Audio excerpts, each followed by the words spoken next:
Hi hello everyone, welcome to Nishchi vlogs. ತುಂಬ ಜನಕ್ಕೆ ಕ್ರೋಶೆಟ್ನ ಕಲಿಬೇಕು ಅಂತ ಇಷ್ಟ ಇರುತ್ತೆ. ಆದರೆ ಏನೇನು ತೊಗೋಬೇಕು ಏನೇನು ತೊಗೋಬಾರ್ದು ಅಂತ ಏನೂ ಗೊತ್ತಿರಲ್ಲ.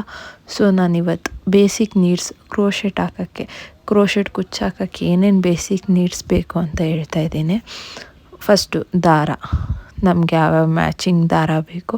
ಸಿಲ್ಕ್ ಥ್ರೆಡ್ ಅಂತ ಸಿಗುತ್ತೆ, ಅದೇ ಸಿಲ್ಕ್ ಥ್ರೆಡ್ಡೇ ತೊಗೋಬೇಕು. ಮತ್ತು ಕ್ರೋಶೆಟ್ ನೀಡಲ್ಲೇ ಸಪ್ರೇಟ್ ಬರುತ್ತೆ, ಕ್ರೋಶೆಟ್ ಕುಚ್ಚು ನೀಡಲ್ಲೇ ಸಪ್ರೇಟ್ ಬರುತ್ತೆ. ನೀಡಲ್ ನಂಬರ್ 9, 10, 11, 12, 13, 14, 15 ಅಂತ ವೆರೈಟೀಸ್ ಆಫ್ ನೀಡಲ್ ಸಿಗುತ್ತೆ. ನಮಗೆ ಯಾವ ಡಿಸೈನ್ಗೆ ಯಾವ ನೀಡಲ್ ಬೇಕೋ ಅದನ್ನು ನೋಡಿ ತೊಗೋಬೇಕು.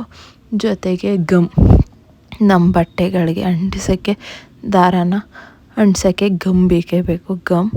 ಜೊತೆಗೆ ಸೀಸರ್ ಇದು ಆಪ್ಷನಲ್. ಟೇಪ್ ಬೇಕಂದರೆ ಯೂಸ್ ಮಾಡ್ಬೋದು,